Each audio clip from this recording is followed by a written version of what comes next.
Boa noite a todos, sejam todos muito bem-vindos. Antes de darmos início à nossa conversa, gostaria de fazer uma prece para nos harmonizarmos. Então vamos fechar os nossos olhos, agradecer a Deus e a Jesus a esta oportunidade de estarmos aqui, pedindo, Pai, por aqueles países que estão em guerra, pelos famintos espalhados pelo mundo, aonde haja racismo, preconceito, que possamos, Pai, diante da vossa infinita misericórdia, receber do alto a compreensão e o entendimento do que é o verdadeiro amor. Faremos agora uma prece para que possamos envolver o nosso planeta com o amor do Pai Maior.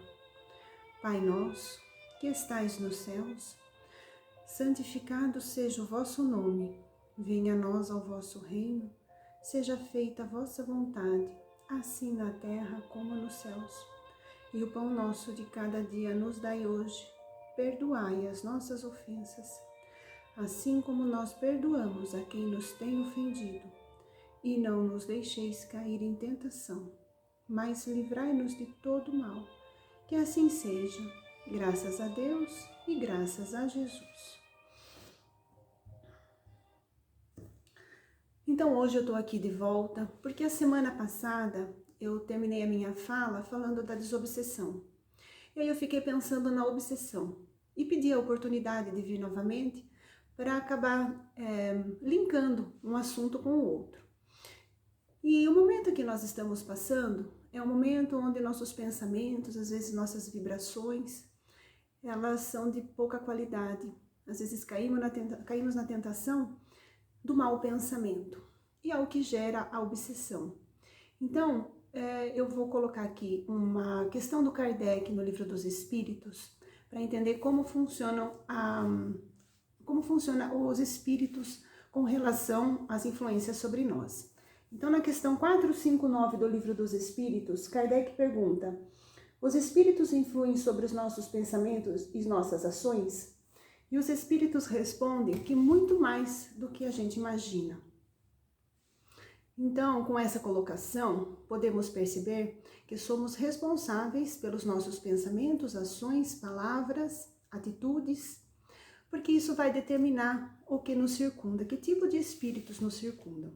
Pode circundar os espíritos que desencarnam e continuam estudando, continuam no seu aprendizado para que possa ter o seu próprio progresso, ajudando os encarnados, e pode também ter a influência daqueles espíritos que desencarnam com as paixões da vida terrena e eles estão presos na culpa, no mal, estão presos nos vícios, e esses espíritos se sentem lesados e eles veem como um acerto de contas para aqueles que eles influenciam.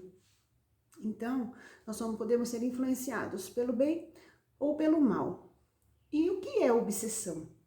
No Evangelho segundo o Espiritismo, no capítulo 28, no item 81, define a obsessão.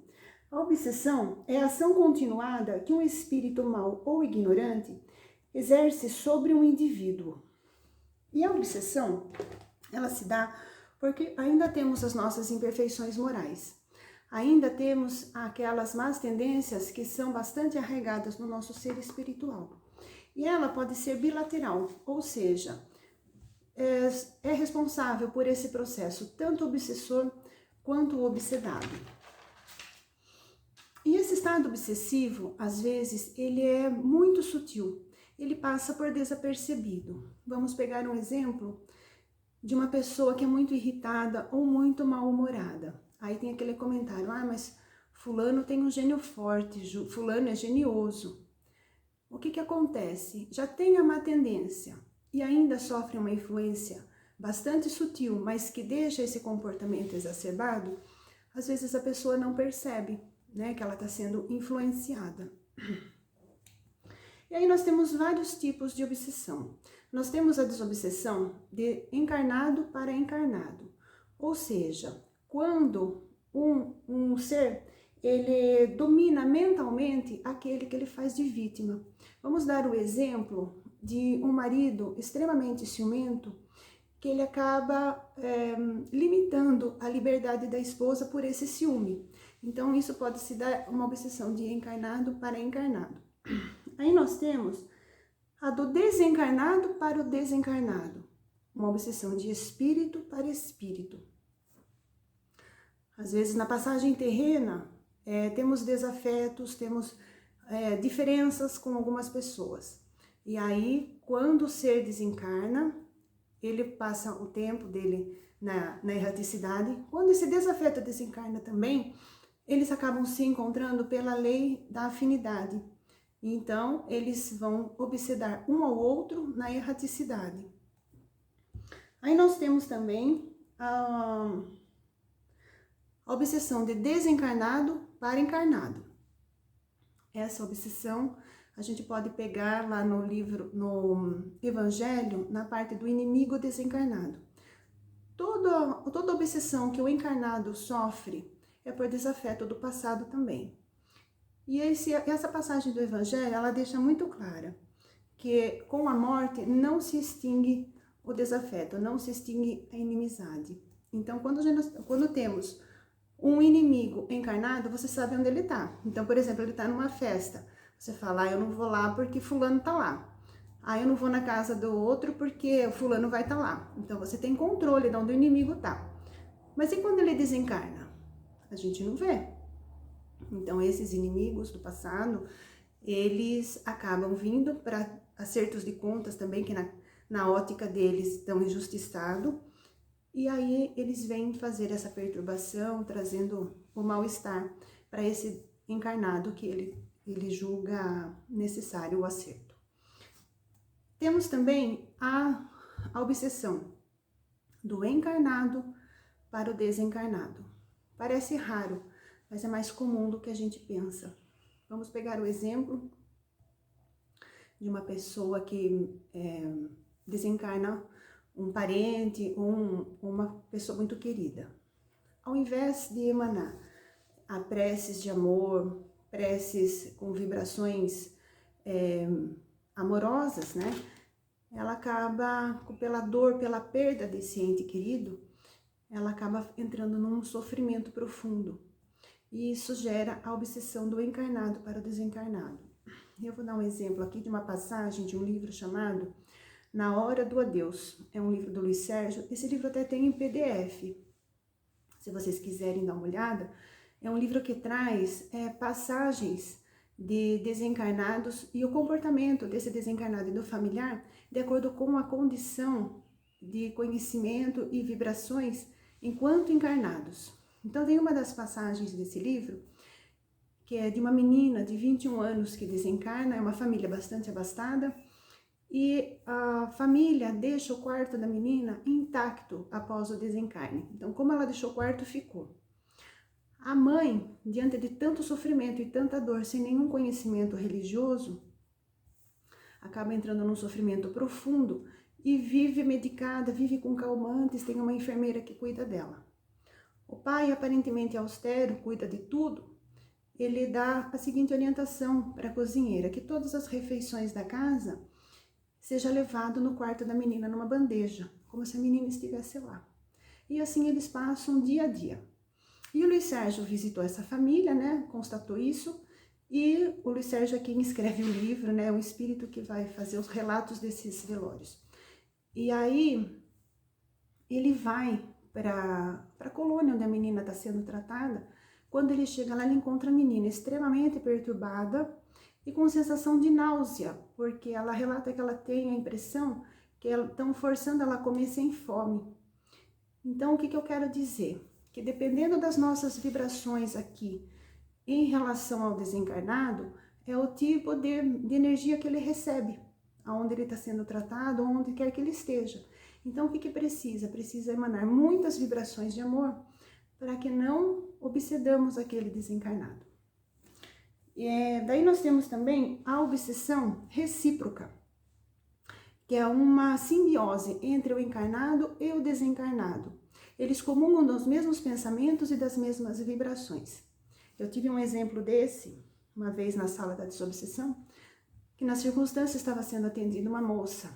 E o dialogador começou o diálogo fraterno e, dado um momento, ele falou assim, mas eu até quero ir embora, mas ela não me deixa.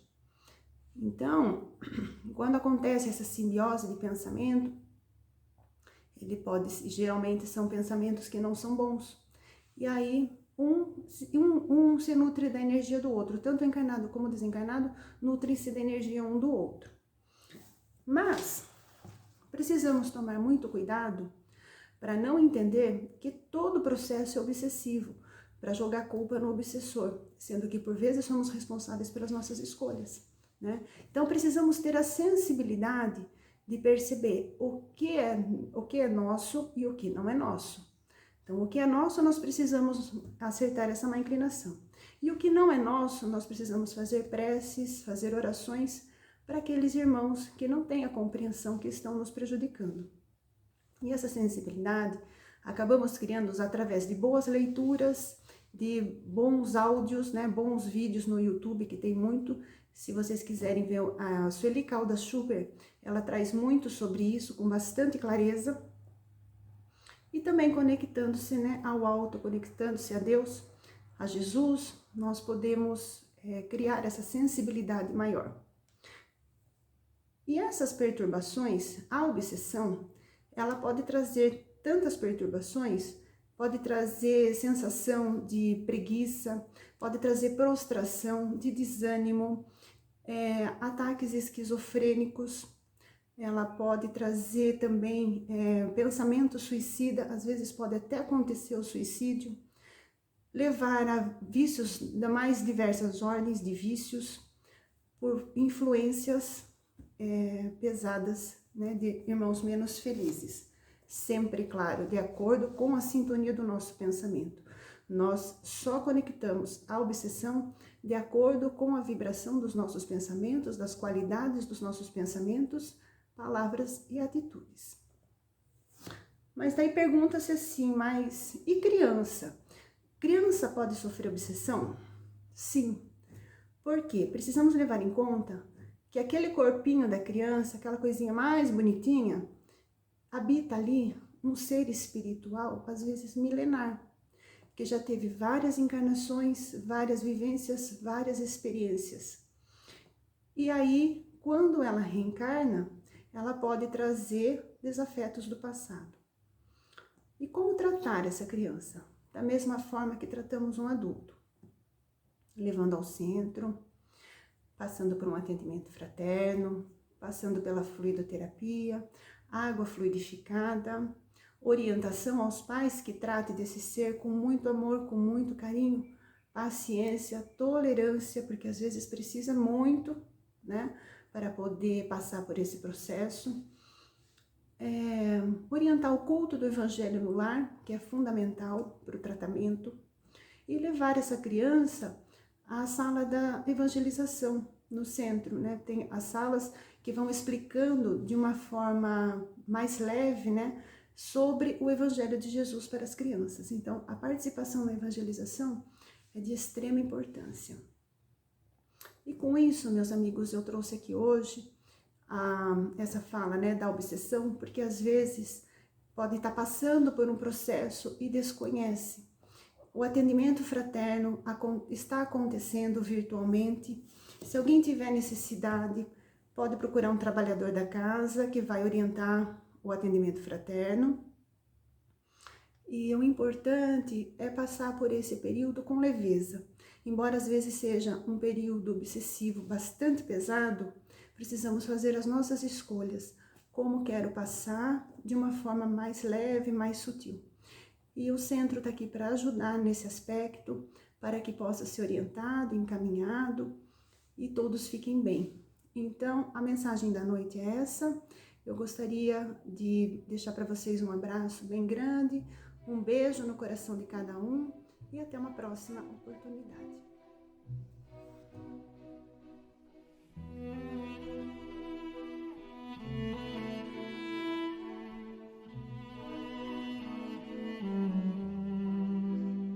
Não se exalte, não se irrite, não discuta, A mansidão e a serenidade conquistam os corações e representam a felicidade. Ninguém resiste a uma pessoa calma e serena, e esta pode resistir a todos. Não há força que derrube a mansidão, e nada é empecilho para ela.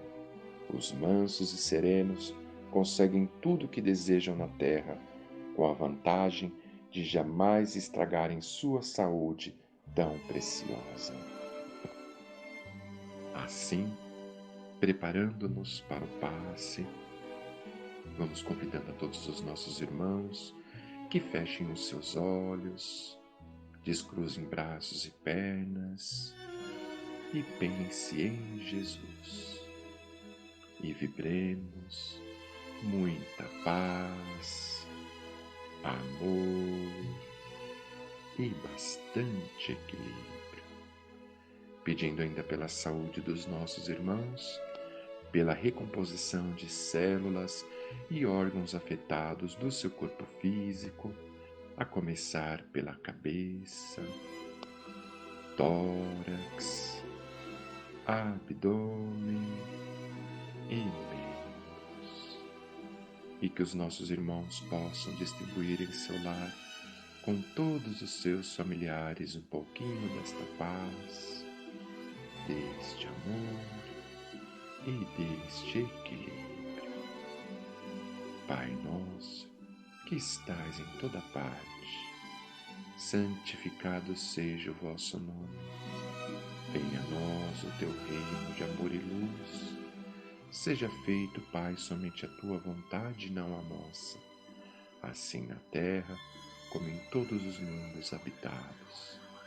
Dai-nos, Senhor, o pão do corpo e da alma, perdoai as nossas ofensas e ensina-nos a perdoar aqueles que nos têm ofendido. E não nos deixeis cair em tentação, mas livrai-nos de todo mal. Que assim seja. Graças a Deus e graças a Jesus.